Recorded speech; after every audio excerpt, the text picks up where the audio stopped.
So, Holly, you are the host today. So,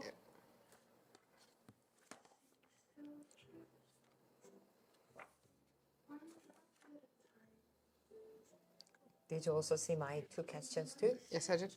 Yes. Don't worry.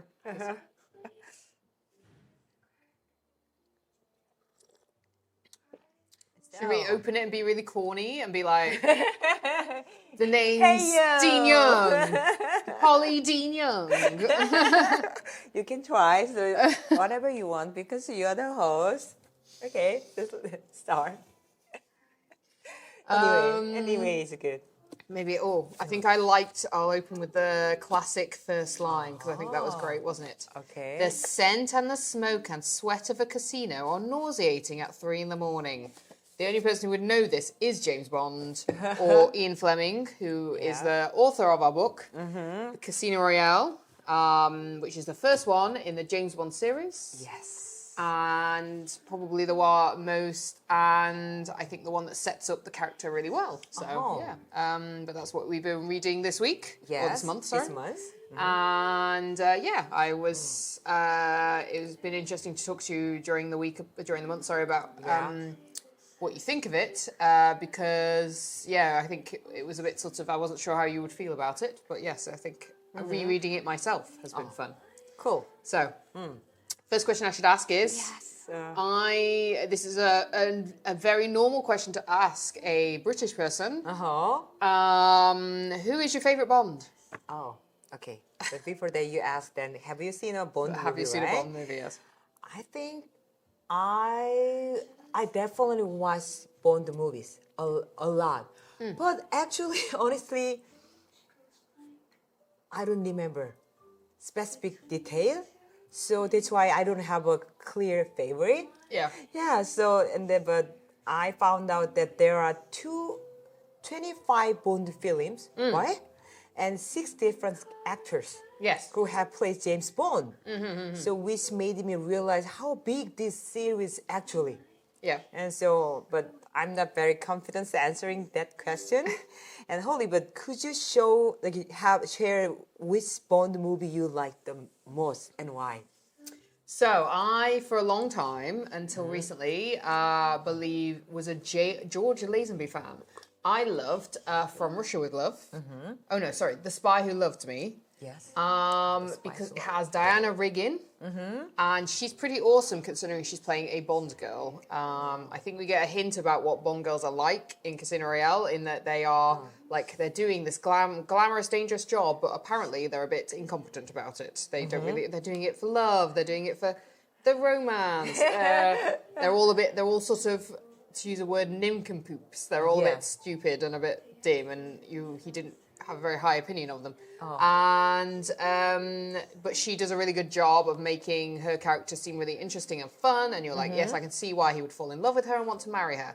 But of course, because of that, she dies. Oh, she dies. So, yeah, she dies at the end. So that's why he's able to carry on being a womanizer, because he's not with her anymore.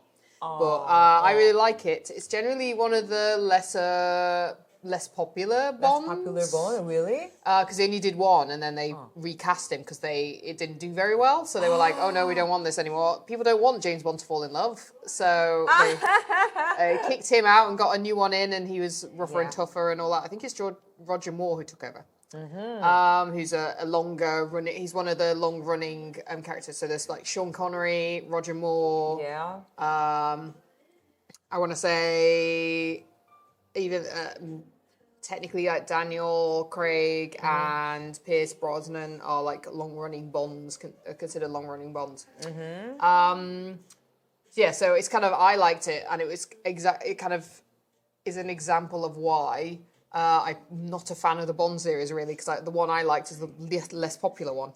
Ah, that's popular one. Oh. Yes. I will say Casino Royale, the movie with Daniel Craig, is very good. Really liked it, and that's what inspired me to read the books, because I was like, maybe I need to give the books a try, because it was said to be very close to the story. Okay. So I was like, okay, maybe the reason I didn't like the other ones was because they're a bit fanciful. Let me read this. I was really like, okay, this is actually quite good. I like it. I like the movie. So what's the name of the movie that you like the most? The Spy Who Loved Me. Ah, The Spy Who Loved Me. It sounds so familiar to me. Maybe I watched it, but I don't remember exactly. But the Bond girl died, really? Yeah, at the end, obviously, yes. Okay. So Okay. that's my favourite one. I'm glad that you had seen some Bonds, because I was a bit worried that I discovered that this was one of those things that like people in England treat like it's They love everyone, yeah, right? it's like a big thing. Oh. And then I was like, oh, you'd be like, who is Bond? What are you talking about? What is this? So I'm glad you you'd heard of Bond. I was like, phew. Because I think when I was like 20 or younger, I don't remember well, but anyway, Bond movie was really popular in Korea too. But the problem is I don't remember which one is which one. Yeah. I know it was pretty hit. I think it is all over the world, I think, right? So I enjoyed it, but through this time I can read the Bond movie, and then I found some interesting too. Good. Yes. So I guess we should move back to the novel and be like, Yes. so did you like Bond? Because he's kind of portrayed in the movies as this big romantic hero. Yes. Did you get that? Did you get that idea from this novel, or what? Yeah, at first I thought Bond was cool and even a bit of a romance hero, especially when he risked his life to save Vesper. Oh yes. Yes, Vesper is a Bond girl in this book. But however, after he found out he was a double agent and react coldly to her, death. I was surprised because I expected him to feel sad. But instead he didn't show any sadness at all and simply said, "That bitch is dead." Oh my God, that reaction really shocked me. How could he do that? Like how oh to my end the gosh. novel, yeah. Yeah, no sadness at all. I think he loved her, but that bitch is dead. I was shocked. Yeah, but I also understand him because he believes his action affect his country's safety, Yes. right? And so he may have shut down his emotion to stay focused on do his job well. So I think he is not really a romantic hero, but rather a cold and professional agent. Okay. Yeah. What do you think? Hazy? Rereading it again reminded me of why I'd enjoyed it. Yeah, it's definitely something more to do with it's the war trauma, isn't it? This is like, I guess it's an insight into my grandparents. Yes. And them maybe even into yours. Like this must be similar. It's a similar environment to the Korean War, in that like all these people have gone off and done like heroic things, terrible things for their country, and this country is still under threat. So they feel like they still have to do those things, but maybe they needed a bit of therapy. They needed someone to go talk to them, be like, not everyone's trying to kill you, it's okay. Do you need a hug? That, like some of them needed a bit of therapy after doing war. And I definitely felt like that for him, like the up and down of the emotions, because he's very up and down, really, isn't he? He's like, like you said, he's cold at the beginning, but then he's all like, like he falls madly. He's like in love with her in that kind of way that you're like, mate, you've met her for like 2 minutes, calm down.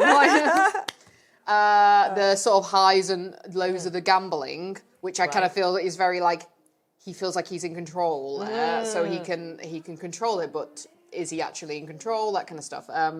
Leaving up to fate, which feels very like in the war, you didn't know that you'd walk around a corner and get shot. I feel like that's a hangover from that very much. Yes. So I kind of felt like with him, it felt very like post-war.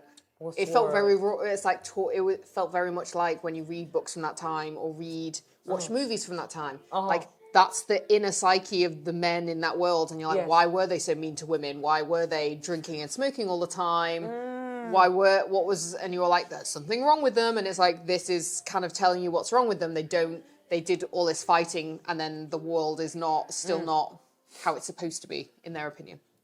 So it was that was very interesting. That he felt the only things he could control were like his clothes, the gambling, and the food and drink the obsessive conversations about food. Didn't you find it weird that he would kind of constantly talk about, they'd be sat having this very luxurious meal, Yeah. and he'd be he'd talk you through it. And that's kind of a weird thing to do in a novel, don't you think? If it's not one of these novels that's like about food, it's kind of weird that he was like, I'm like, I don't need to know like what you ate in France. And it's because rationing is still on in England. We did rationing, like they reduced the government controlled what people could eat. Yes. Because there wasn't a lot of it. And they still had rationing until like 1956. So when this book came out, people weren't eating like he did. He's describing these things because it's a sort of, it's an experience these people would never have had. They would be like, what does lobster taste like? You know, like they wouldn't know. There were kids in England when this book came out who'd never tasted a banana. Yeah, it's like stuff like that. Oh, really? So I found the like food thing really weird, but I can see that for him, he's like, I'm telling you about this because you might never get a chance to eat like this. Wow, it's interesting. I didn't know, but I remember the scene that Vesper said, like, strawberry. They put the cream on it, and okay. Yeah. Strawberry cream is this. Many like Western people do like that, but maybe her taste, and they say twice maybe the strawberry and cream thing. So I was I didn't think about that much, but when you say about it, wow. Yeah. Wow, they give you information how to eat it, right? Or because they don't eat, people haven't eat yet. Wow, it's interesting to know. Yeah. Wow, it's funny. Yeah, so because I think that is it's a kind of an odd thing for him to do all the time. But then I was like, oh, that's because of this. So yeah, it was really interesting. Wow, it's cool. I didn't know. Okay. So I guess since we've started talking about Yes. rationing and like the time, did you feel like the book gave you an insight into France or England or Russia in the 1950s? Yeah. Oh, okay. You ask me? What? Yeah. When I see that thing, I think, although the Casino Royale is set in the like early Cold War period after World War II. Yeah. It didn't feel like an old historical setting to me. Oh. Because it actually felt quite modern. Because so that's why I don't think I finally sensed the time period. And then, I didn't know because it's modern days. But I found out that is like those time, 1950, right? 1950s. So I didn't 53, recognize I think ever. it came out, 1953. 53, I think 53, it came out, 53. So I didn't really recognize. Maybe I thought it is from modern. Oh. Yeah, that's why.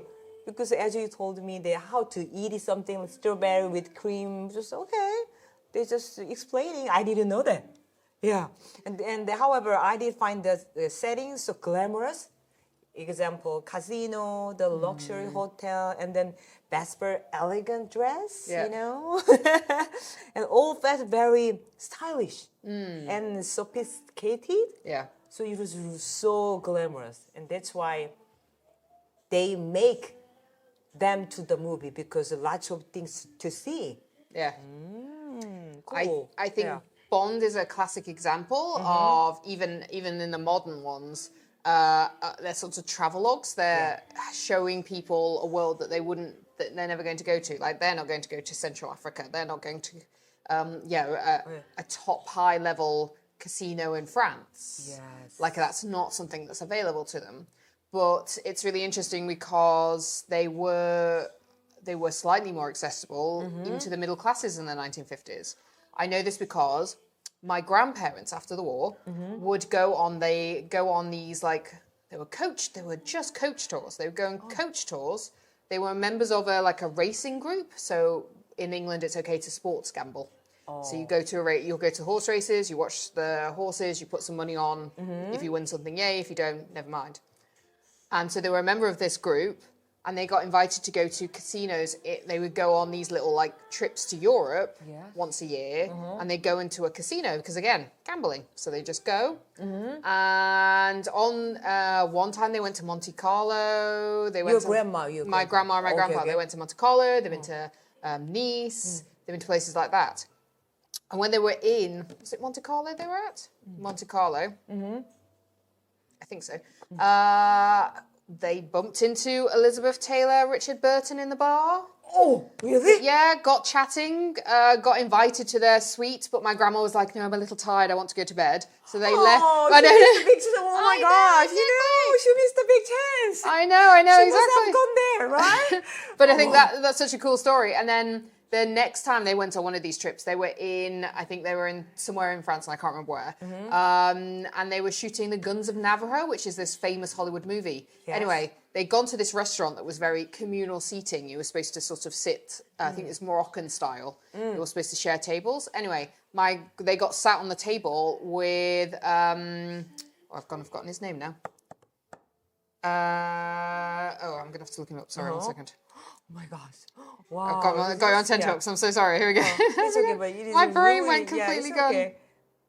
Guns Wow, it's a of really interesting Navarro. story.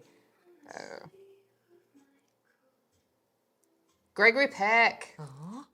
They were sat next to Gregory Peck, who's like a really famous Hollywood actor. They sat next to him. Actor, right? Yeah. And like a bunch of all the other actors, they were all there having a meal after they'd finished shooting. And so they got to sit next to them, and obviously they were chatting because everyone's polite in those days. And Yes. yeah, so they were like, they met on these little trips to casinos. They would meet these people. And my grandma and grandpa are very sort of ordinary people. My grandfather was like a foreman at a factory. My grandma was a housemaker. I think she worked in a primary school for a little But while. she knew like Elizabeth Taylor or, They didn't know that, like, they met them and like But they didn't would know- chat. No, they didn't, like, they didn't sort of go on to be friends or anything. They were just like, oh, hello. Oh, they were like, oh, I really liked your last movie, I think was how it started. And then that was it. So, yeah. Okay, oh my gosh. So, yeah. But I think your grandma and grandpa were pretty rich because to go to that trip is a kind of a rich person to go But there, that's what I right? mean. I think in the 50s, in 50s. in England, yeah.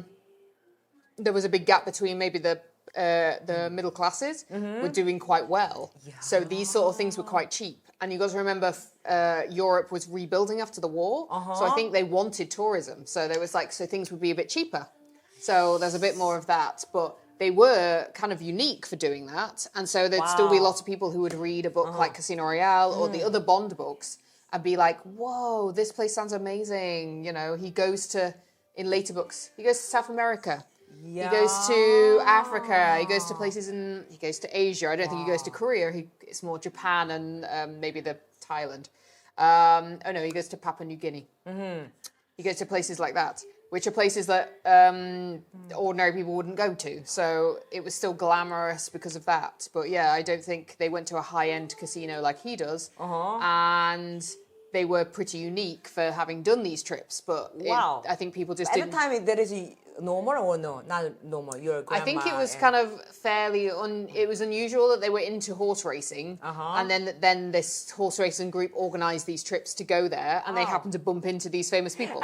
So I think it's kind of the uniqueness of that 50s kind of everything being up to grabs because the war is finished. But now our situation, if we want to join, if we want to bump into like BTS, it is impossible, right? But at the time, it's after World War II, so they want to make travel industries big. So wow, they were lucky. Yeah. Cool. Wow, 재밌다. It's cool. But I would agree, it's with you about the sort of that it still felt very sort of easy for it to be adapted to a modern place. Yeah. Right. So my next question was, would you try a Vesper martini? I've got the recipe here. Let's have a look. Yeah, can you tell me the ingredient again? Yeah, so I think I was reading these ingredients to my mum and she was like, wow, that's quite a drink. So first of all, it's served in a martini glass, so they're like this. Yes, martini glass like this. So it's 3 ounces of gin.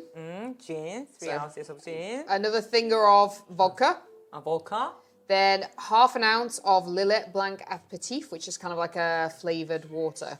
Yes. And then you throw on some lemon, a lemon twist, but only at the end, because of course you're supposed to shake it, not stir it. So you shake it until it's cold, your shaker's cold, then you put it in the glass, put your lemon on top. Oh, you know what? I don't like strong drinks. So yeah. So I wouldn't really want to try Vesper martini. But as I understand it, and like Bond created the drink while thinking about Vesper, right? So if No, he invented it before. He was trying to think of a name. I think of the name. I thought he fall in love. That's why he made the.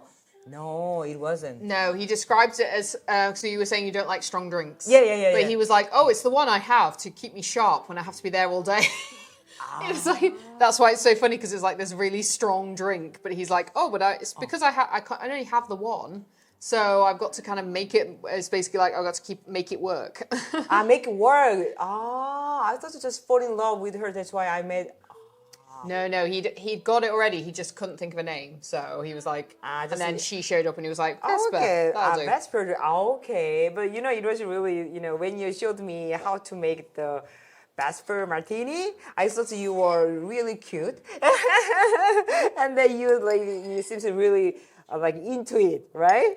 So and then your mom showed it first because I thought it is your idea to find out how to make Vesper martini. Well, I mean, the recipe's in the book. I just wasn't sure about the aperitif, the sort of watery thing. I didn't know what that was, so I looked it up. But I was talking to my mom about it because she likes cocktails. So I was like, oh, like, how would I make this? But you like a strong drink too? Yeah. Oh, I didn't know it because I thought you just enjoy wine. So I thought you don't like it, enjoy the hot drink, like a strong drink. I think I like a cocktail. A but it's always that thing of like, they are quite expensive, aren't they? And things like that. Right. So How about vodka is a really strong one, right? But this one, Vesper martini is a strong drink too.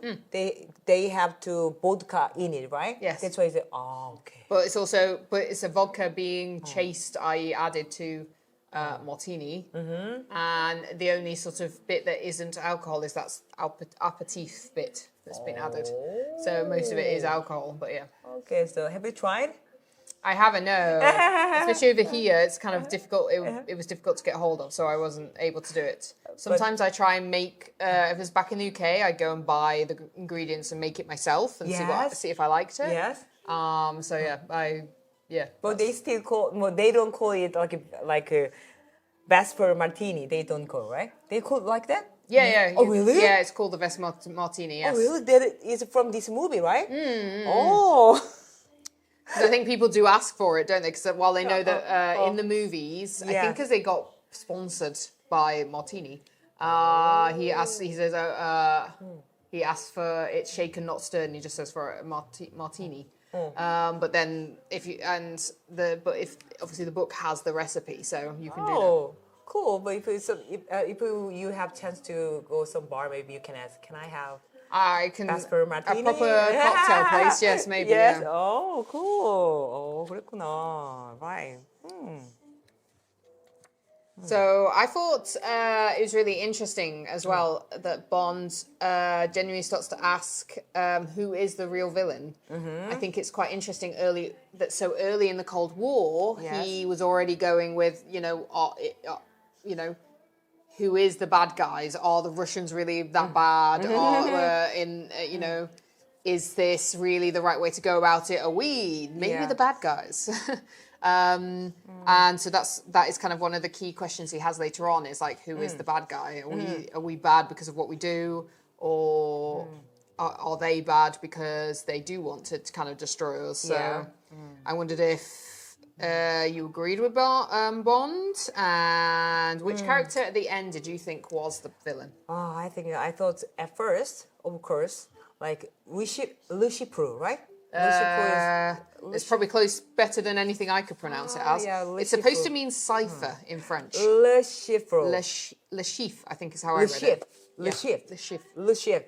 He's a Russian, right? Le chiffre. Is it Russian?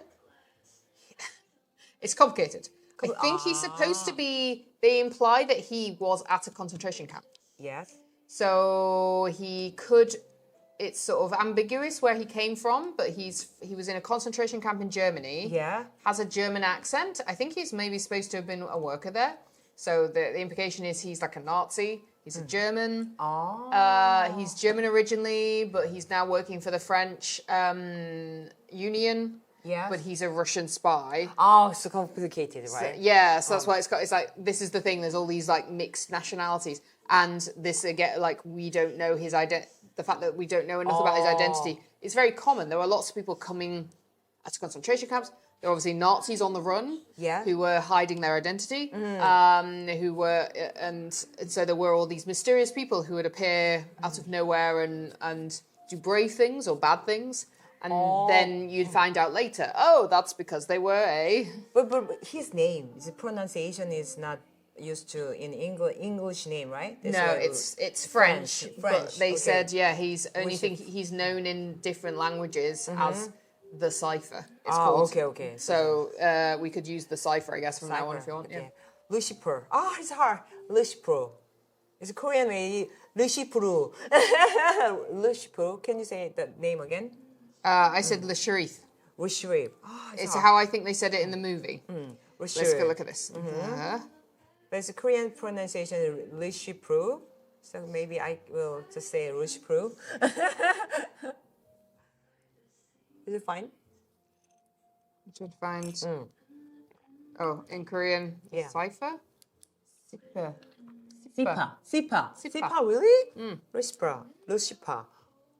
Maybe. Anyway, I thought that Lucifer as the villain, real villain.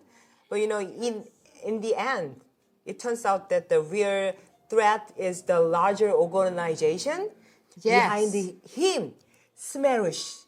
Yeah. Right? Yeah. Smerish. Because I think this is what makes the story interesting. Like when one villain is defeated, there is an even bigger twist waiting, right? So I was especially surprised by Vesper too, because I never expected her to be a double agent. Yeah, and then the kind of unexpected twist is what makes the story so engaging. Oh, yeah. Yeah. What do you think?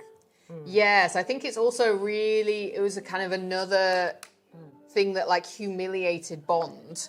He was in this horrible torture situation that sounds like it made him, he was very prone, vulnerable. And then this agent comes in from the other side and basically is like, you're not important enough for me to kill. Yes. Like how humiliating to be like, I don't need to kill you. It's okay. Like, whatever, dude. Like, it's okay. You don't need to worry, my sweet little puppet. Like, don't worry about it, love. It was kind of like that. It was genuinely like, you're not important enough for me to kill. And because they didn't give me orders, you're not important. It was like that. And that must have been equally humiliating as basically being told that, being hit on the balls. It was quite, that was quite interesting. Yes, the sort of how to humiliate him further. Right. Yes, that was interesting. I think for me, the whole Vesper plot was a bit disappointing because then she decides to kill herself. Yeah, you kind of feel like surprised to the end. She killed herself, but I didn't expect. Because it does feel a bit like you've done all this work to try and keep your Polish boyfriend alive. Right. And yes, fine, you've fallen in love with Bond, but then that seems like the perfect time to be like, okay, well, actually, this is what's going on. Can we? I want to be with you now, and feeling guilt. And can you help me get this guy out so I don't have to betray everyone anymore? Right. Yeah, I feel like I would have, and it feels more realistic to what the women who were doing secret work in World War II would have been like. They were all quite sort of tenacious, sort of strong, manipulative women. Yes. Yeah, they had to be. So it's like, that's she's fine. so, have weak heart and fall in love easily, maybe. Maybe Bond is too attractive, maybe. To deny. He is too attractive to deny, maybe. Yeah. Yeah, but I didn't expect that she'd kill herself too. Yeah. Because it just felt a bit sort of, okay. Yeah. But yeah, so did you know, so who did you think was the villain? Because you said you didn't think it was the cipher anymore. Okay. I'm not sure. Maybe Bond. Maybe Bond? I don't know. I'm not sure, but maybe I think real villain is organization, not people. Yeah. Their organization is make the people die or deceive each other. So I think it's big villain is maybe organization. Yeah. So Smirch and the company and stuff like that. Yeah. Do you think so too? Yeah. I think I mean, nowadays we see it with like profit-driven companies where it's all like, oh, we're trying to make as much money as possible, so we don't really care like about the worker. And then, but they keep leaving. It's so annoying. Why is no one loyal? And then you're like, well, because you don't make it worthwhile staying. And the profits being over, you know, like even customers as well, it can make them sick and stuff. So I think I agree. Yeah, we are seeing the consequences of that now with all the little wars that were fought, all the proxy wars that were fought in the 50s and 60s. Yes. Are now meaning that there's countries who are fighting again because of something that was important in the 50s, but now we're like it's not really important now. So yeah. So you also think as an organization, right? Yeah, the people is just they are so poor, you know. So after I read this one, and then think about your question, and I come up two questions. You did, yes. Yeah, so that is, you know, why do you think the Bond series has remained so popular from the 1950s to the present days? Why do you think so? So I have to admit, while I was all like, oh, people don't really go on holiday. They did go on holiday locally. They go to the seaside. They get a week off. And they need something quick to read. And you have to admit, this and other James Bond books are very easy to read. Oh. They're kind of a little bit of a thriller. There's a girl. There's like a twist, you know. Yeah, but nothing too complicated. You don't have to think too hard. So you can read it in your week holiday, and then you go home. You finished your book, and so I think this is definitely the beginning of like what they're called, like holiday reads. Holiday read. Yeah, okay. you read it. You read it. It's very light, and then you get rid of it because the holiday's over. I don't want to be like that. It feels like I'm having a go at Ian Fleming, and he's incredibly popular, and there's nothing wrong with that. There's nothing wrong with incredibly popular books. The reason people still read them nowadays is maybe they feel like I definitely feel like this is a good insight into post-war like spy politics. Yeah. I've tried to read some of the later ones, and I found that they were a bit silly. Really? My problem became that Bond made a problem and then got himself out of it, but would always get someone else killed. So I was always a bit like, for me, they didn't really work because I was like, this is an incompetent man being incompetent. Why is he in charge of anything? Okay. So that was my problem with these books. But I can see that for other people, they're still like, they're thrilling, they're amazing. And as people travelled further and further afield for their holidays, they probably were like, oh, I'm going to Costa Rica. I'll take the Bond book that's set in Costa Rica. You know, that kind of thing. People started to travel further, so they'd be like, oh, cool, I should try and read a book that's from that place. Oh, that's why. So I think there's a bit of that. And nostalgia for people who maybe read it the first time in the 50s and 60s. And the movies obviously helped the novels to kind of keep going as well. So. But for me, I think, you know, I was surprised that first Bond novel or the movie came in 1950s. I was surprised because I thought this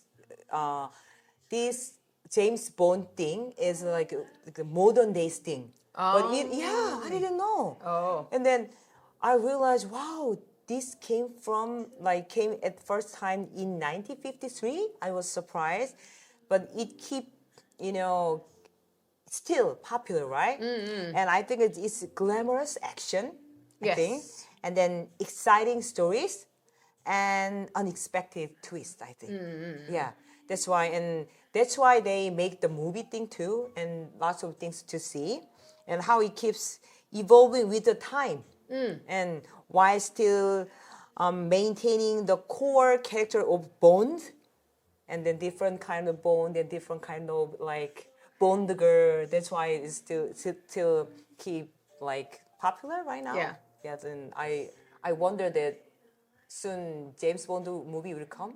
I'm asking. Oh well, I think probably because I googled it for this. Mm-hmm. I was looking to see where we were at because Daniel Craig has officially given it up. He's not doing it anymore. Yeah.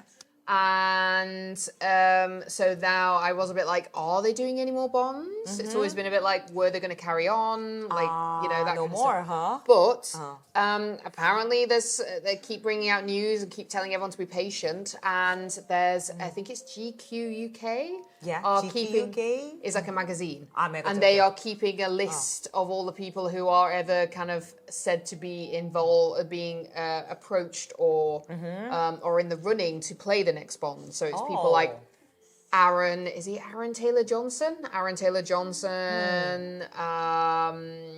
Idris Elba was up for it for a while. I think he's now considered too old. That kind of stuff. So they keep adding new people to the list who could play it. They generally try and keep it to a British actor, which is kind of easy. There's lots of them. But occasionally they consider like Americans or Canadians or Australians. But they're all in this sort of, there's this list and it keeps being updated and they're very like, oh yes, there's going to be a new Bond. I think the issue is there aren't any more books. Yes. Like the reason they could reboot, there'd been a big gap after Pierce Brosnan. Yes. And the reason they were able to like restart it was because the rights to Casino Royale became available. So there's been this whole thing where they could never make the first book.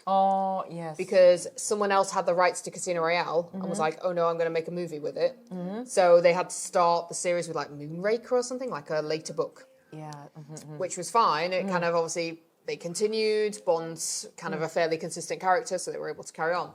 But that's why they were able to restart the series after Pierce Brosnan, because I think it had a bit of a dip. Because they were like, oh, well, we can now make Casino Royale and we can make it like the book.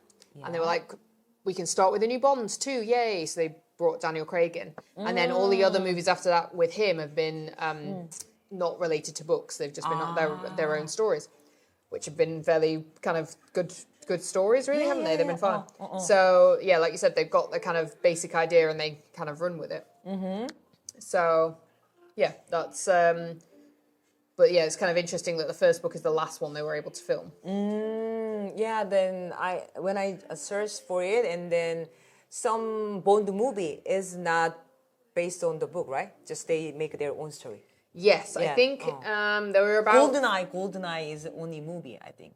GoldenEye. Yeah, GoldenEye, and isn't there like You Only Live... Oh no, and then there's like the Christmas, there's like a winter one that happened. Yeah. But yeah, there were like some of the later Pierce Brosnan ones were non-canon, weren't part of the book series. And I think that's why people started to get very fantastical. Like I think there was an invisible car and things like that. Yeah. So people were like, oh no, this is getting silly.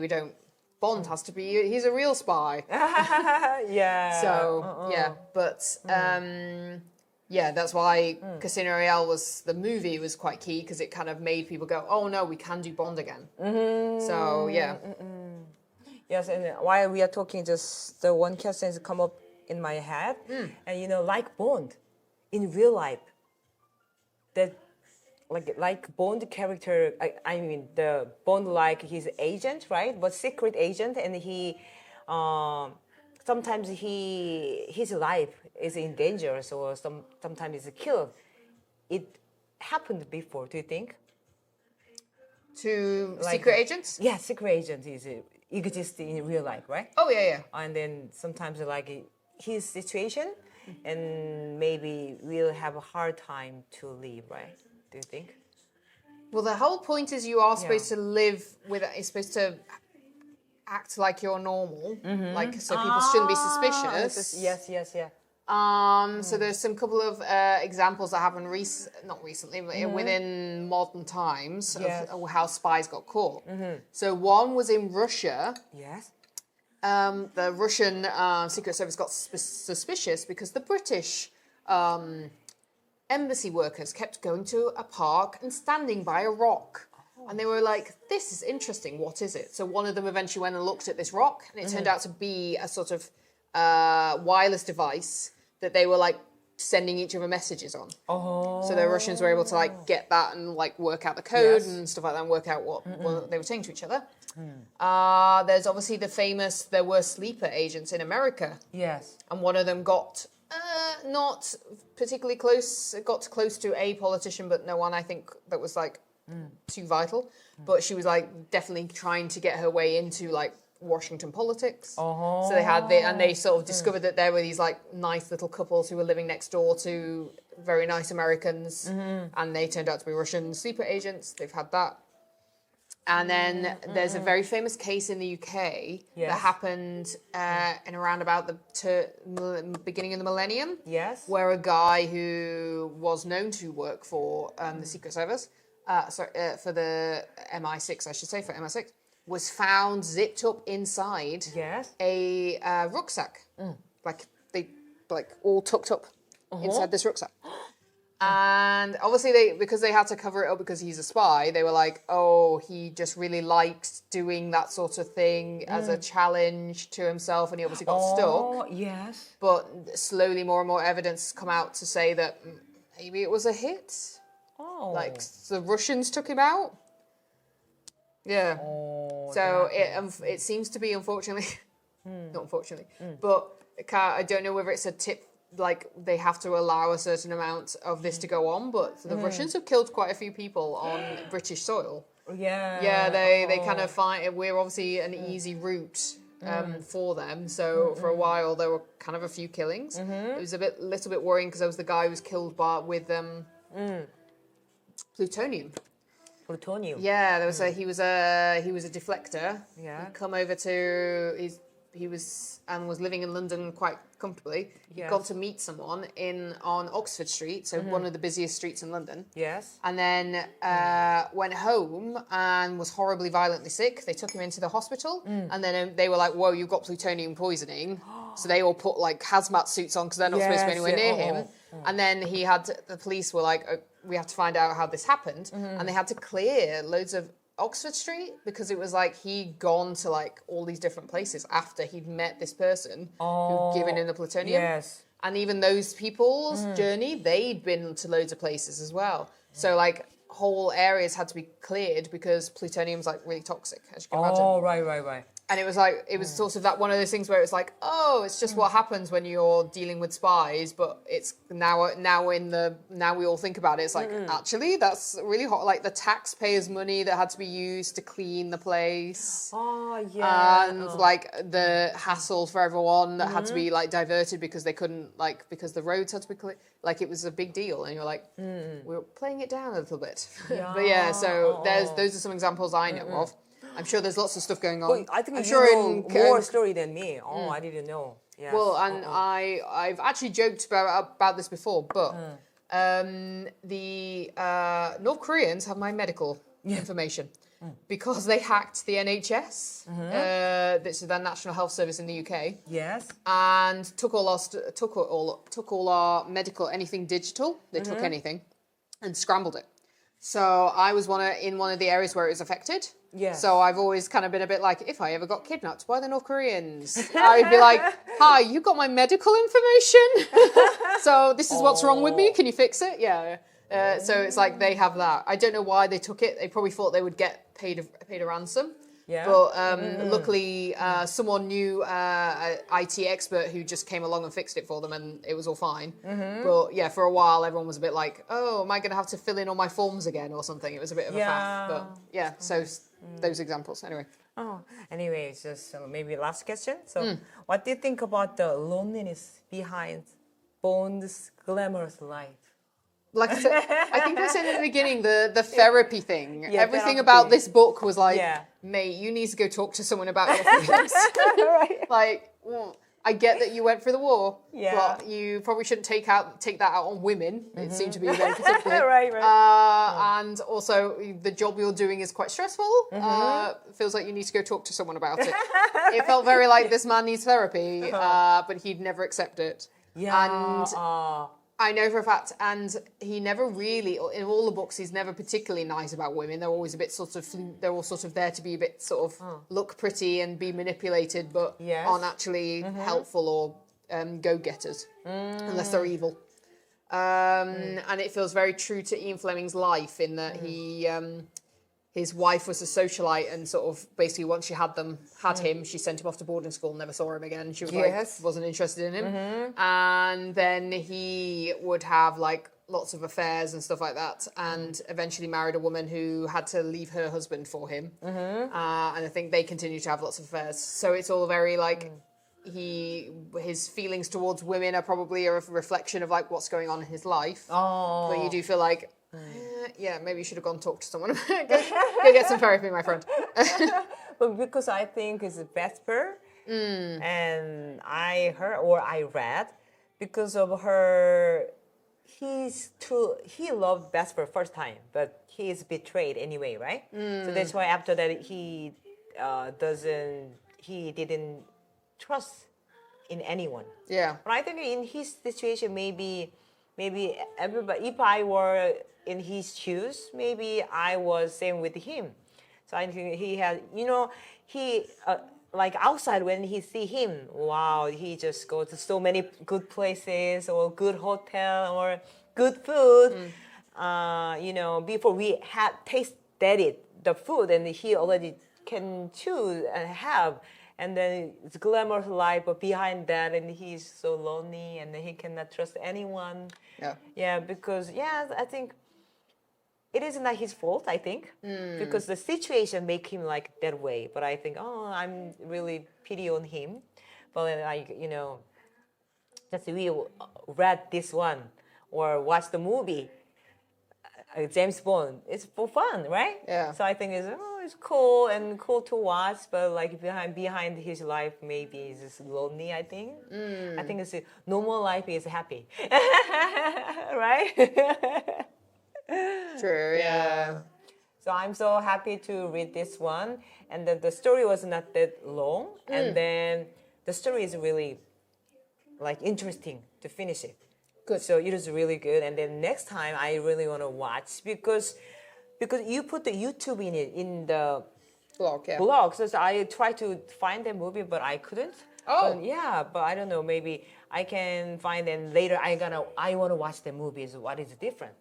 It must be Yeah. on Coupon Play. It's just, really? Yeah, because it's like I 20 saw. years old. So maybe it's the one you saw. Yeah. So I just searched for the coupon play, but I couldn't find. Maybe I typed wrong way. Maybe, but I want to. Definitely Casino Royale. Casino Royale. Okay. Yeah. I'm gonna try later. So I really want to watch movie, and then someday, if the new James Bond movie will come, let's watch together. Yeah, it'll be fun. Yeah. I think I'm definitely one of those people that goes and watches it, even if I am like, wasn't very good.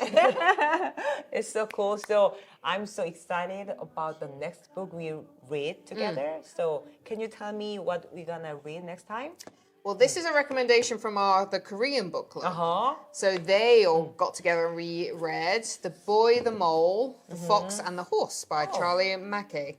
Okay. It was a big thing in the UK during COVID because it kind of came out then, and everyone was looking for like stories of hope and being stuck together with a strange group of people. And it's actually, there was a Christmas sort of special done of I think it's more of a combination of this one than this one. But this book is for the. this is like the sequel. This is sequel. This little one is sequel. So this is the first one, and it's a sort of more of a we just get to know the characters. Yeah. This one's more of a story, and that's kind of what the special was more than that. So Okay, you prefer to read this one first and then later this one, thick one. I think both of them aren't that long, so I could probably I think I read them on the train home. So I think you probably would find that quite easy. We could probably read both and talk about them. So I think it might be better. Cool. Yes. Well, but this is not like a children book, right? There's probably as much text as a children's book, so that's why I'm like we should be able to read it. But it's aimed at everyone. Cool. It's got a very interesting device. So she explains at the beginning that the idea is that I actually quite like what she says, which is because I was like, oh yeah, I'm one of those people. What is that? Hello, you started at the beginning, which is impressive. I usually start in the middle and never read introductions. So the idea is that you can start anywhere in these books. Wow. And you'll get some inspiration or an idea. And you don't have to start at the beginning.